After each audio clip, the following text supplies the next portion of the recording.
then I wake up the next morning and the guard opens the door as he normally does for slop out, because you throw your piss out and your shit in your bucket. You know, Yeah, no toilets in the cell, just a bucket. Just a bucket. So we have to slop out because of hygiene reasons, so they open the door. And this morning I'm lounging around, you know, because I always like to wait for everybody to get out the way before I go down there. I hated intermingling with the rest of the prison population. So I would wait for them not to do their stuff, and then I would take my stuff out when they were all finished and out of my way. And then doors open and this prisoner walks in from Cardiff, and I don't even know who he is. I seen him around. I knew he was one of the Cardiff guys because they all clicked together, didn't they? And he comes in and he goes, "I don't know who you are, like, I don't know nothing about you at all." He said, "But for some reason I had a dream about you, and in the dream," he said, "I see you escape and you get out on the courtyard, right? And he says these guard dogs are tearing you apart." So, and that was it. He said, that was it. And he walks out. And he could not have known about you having planned an escape, having made preparations. No, well, I mean, if I told anybody about it, I mean, prison is full up of bad kind of people there, criminals in there, and they tell on you and things. And I had to keep it to myself. I was going to escape myself. Yeah. And so nobody knew about it, nobody at all.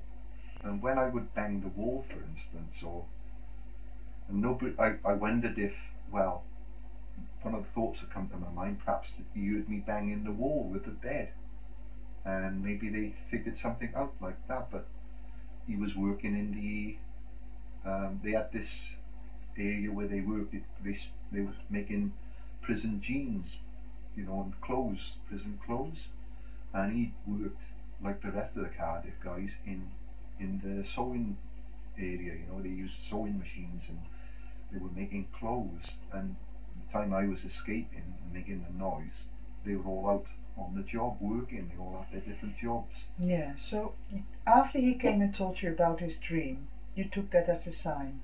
Well, I thought about it, and I thought, as I first of all, how can he know? I haven't told anyone.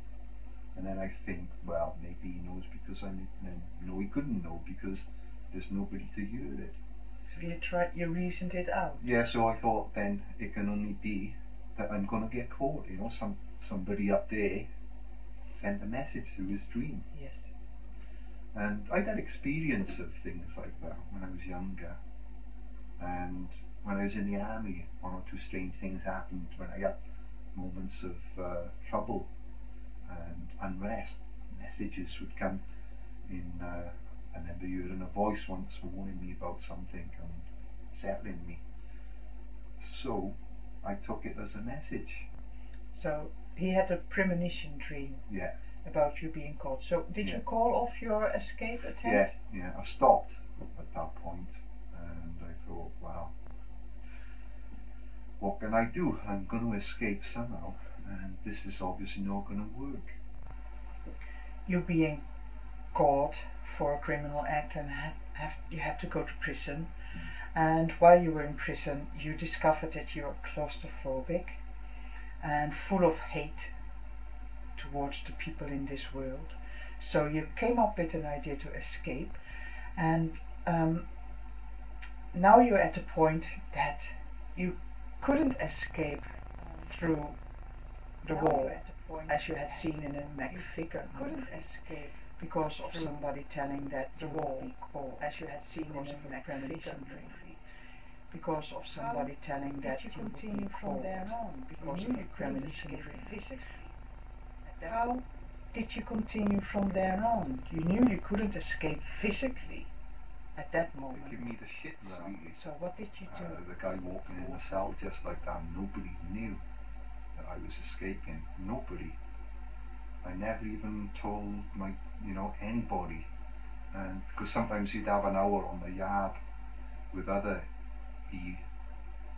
escapee prisoners, and there was only about, if I remember right, there was about 3 of us, and we were spread out as well, so I never told anybody, although I remember one fella telling me he was going to escape, and he actually accomplished escape, so I suppose it was fuel for me as well that it can be done, and that was a good one, that was. And do you want me to tell that story about it? I'm really fascinated by that one.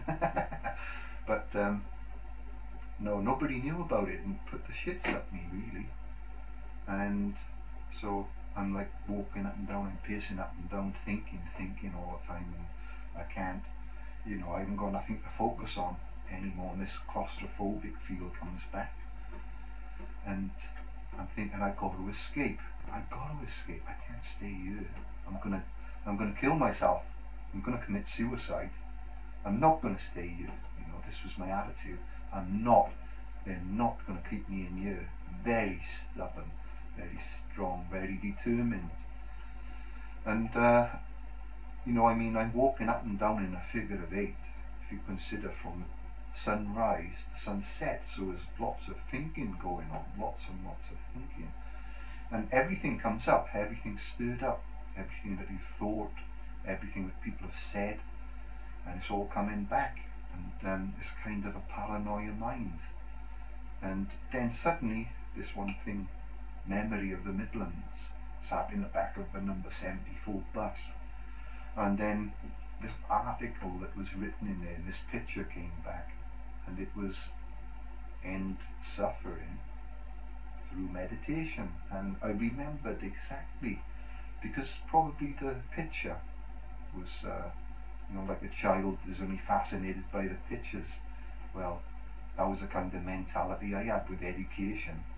I would look at pictures, but I ain't going to read nothing. I never even read newspapers, only small bits. And so I thought, can I do that? I thought, I'm going to commit suicide, that came stronger too. Did you know what meditation was when you read that line, stop suffering through meditation? Never heard of it. So how did you know what to do then?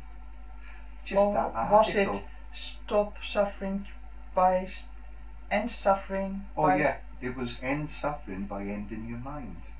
And I knew, I must have thought about it. And if I can stop my mind, all this stuff that's in my mind, can I really end my suffering? And it made sense. If I haven't got a mind, then how can I suffer? And on the other opposite polarity, I thought that if I'm dead, I've stopped it then too.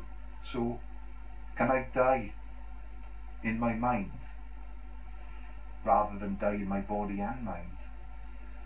So I thought it was worth a try, and it said that you can stop your mind. Stop mind. It was a death. So I sat there in meditation. I sat the first sit, ridiculous really, and it was 2 or 3 minutes, and bang, I'm in this feverish sweat. I'm sweating and shaking. I even remember the shaking like a fever, and I couldn't jump out of it quick enough. I didn't want to stay in that, and I got to pace up and down really fast for a minute to get myself back together again. And again I start thinking about this meditation. Is it this, or is it death? Do I commit suicide? And I suppose really I'm a bit of a coward in this situation. I thought, I will commit suicide if I have to, but my cowardness dictated I ought to give this a go with determination that I've been blessed with. Because one thing I had for me was determination. I can be determined in my hate, and on the other side of it I can be determined into accomplishing something.